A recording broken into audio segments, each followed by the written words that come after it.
No, because you're tracking shit. Are you, mate? Swear again, you get nicked. I'm not allowed to swear in an abusive or threatening manner. I am allowed to use swear words as part of my dialect No, if it's you're an not. expressive You're manner. not. Talk to Lord Justice Bean about it. He's already ruled about it in the High Court. Section 5, public I know order Section 5, I know Section 4 and 4A. Okay, that's great. I can swear as part of my general vernacular because it's expressive language and it's protected under freedom of expression.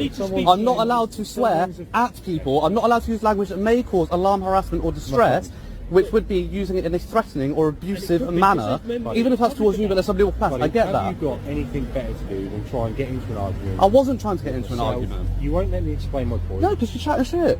Right, under arrest, public order offence. Under arrest, yeah? Yeah, you're under arrest for a public order offence. Okay, so you don't have to say anything that may harm your defence. We don't mention one question. What public was around at that point? Anything you do say may be given in. Now, that particular video went viral on Twitter, and what I found interesting is that some people will think, well, this is government abuse.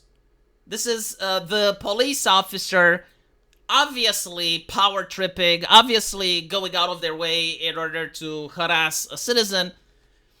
And you would think that, well, yeah, I mean, that's what happened. But most people don't realize that, no, those are your principles. Like, you view the world like that because you have principles built around freedom and liberty. Because when you go on Twitter and you start scrolling down, you will see people from Britain actually defending the cop, right? Like, those aren't people working with the government. They're not being paid. They're not bots. No, they are people living in Britain, right? British citizens who saw that and they're like, no, this is a good thing. Like, what that cop did is justified, or even if it's not, the problem is the citizen. Why was he being antagonistic with the cop? Why was he being a cheeky little shit? Why couldn't he just, shut the fuck up? Cop already told him not to use the word shit. Why did he have to use it? And this is where reality comes in. This is not just like the government being authoritarian. It's people also demanding that the government behaves like that. Like, there are people who actually enjoy living in a society like that. And so, for those people, they were like, well, what is the problem? Like, all of this just could have gone away if the guy apologized and kept walking. And so, I don't know if I can say that the people themselves are uneducated, but they definitely do not seem to understand how civics work. Like, this is basic civics, and they don't understand it because I think no one taught them, right? Like, if you're a person that works in construction, let's say, you don't really need to know civics. It's also because the government has no interest for them to know. If you go to the United States and you ask a random American, they would immediately tell you why there was a problem with that police officer and why it would have been not just normal, but a civic duty for the citizen to keep behaving in the way he behaved. And the reason is that, well, the way he behaved is not illegal. He was actually right. Like, he actually knew the law. The police officer didn't. So, normally what would happen, assuming that there's no corruption and the system functions as intended, the guy is going to be taken to station. Either right then, the situation will be fixed as the person in charge, the officer in charge of the other officer would say, what the fuck were you doing? Like, are you fucking saying, no, that's not the law? And then they will reprimand the police officer right there and apologize to the citizen. Or if not, if they keep on pressing charges, well, then eventually it's going to go to court. Assuming that the judge isn't corrupt, then the citizen is going to be told that he has a point and he was right, is going to be found not guilty. And then the citizen can sue the police station or the city hall, make a lot of money out of it.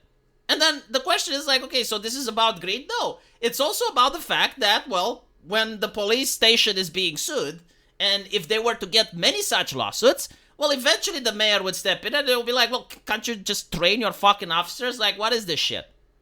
Like, just teach them basic legislation. Teach them how to, when to know to arrest someone and when to not. And if you don't do that, if you don't behave like that, well, then you get corrupt police officers, you get high crime rates, you get what you fucking deserve, right? So, like, to all the people that were praising that guy, and they were saying that, no, like, he actually is the problem because he didn't respect authority, because, well, you don't really want a democracy, you don't really want freedom, you want a government that operates like a military. And not even that, because even in the military, there's a hierarchy.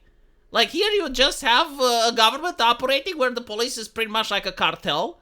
And if they don't like your face, they can be antagonistic to you. If they happen to know you, right? If you happen to be related to them or a friend, then they can go more easy on you. Is that what you want? Because I don't think that's what they want. So, I find it very interesting, the way that people have reacted to this. And then it's all, the hate speech laws themselves. Like, this is where it goes. Like, in America, you can have a stable, functioning society where people can say shit on the street. You can say shit to a cop, you can show the middle finger to a cop, you can pretty much do anything, and then their society is there, right? Their society is stable, it's functioning, it's less oppressive. And this is what J.D. Vance told Europe. It's like, well, you guys are a little bit further away from our values. It's not like, like having a society where everyone is civilized, everyone is nice, everyone is respectful wouldn't be desirable. Like, of course it would. But if that happens under tyranny, if that happens, it's like, okay, I need to be polite because otherwise the cops come to beat me up. Is that really the type of society you want to have? Where people only obey and they only follow because they're afraid, because they're terrified? Where when they see a police officer, instead of actually thinking, okay, well, this is a cop, he maintains public order, they would think, oh my goodness, I wonder what he is thinking of today. Do I need to carry a bribe with me? Because, like, if he's antagonistic, I need to, It's really sad to see what's happening in Western Europe, right? And you won't see The Guardian or the BBC talking about it. The only place you get to see these videos are usually on social media, recorded by private citizens. Which is really interesting because right now, the British government wants to tighten the screw on social media a little bit. And it's almost like all of this is not about public safety, it's just about narrative control. It's almost like politicians in modern day, they don't have to fix problems, they don't actually have to find solutions. All they need to do is to make sure that the opinion is managed correctly. And if you can reach the level where you can control if a person is allowed to say shit or not, if they're allowed to have like their normal vocabulary or not, well, then you can control how people speak, and it's a lot easier to manage public opinion, and it's a lot easier for the politicians to cling and remain in power. And they're doing it out of the guise of compassion, moral virtue, ethics. I don't think a society where everyone behaves and is polite because otherwise they're afraid bad things would happen to them is an ethical society. I think an ethical society is when people genuinely want to behave. Anyway, right, let me know what you guys think. And as usual, I will see you in the comment section. Take care.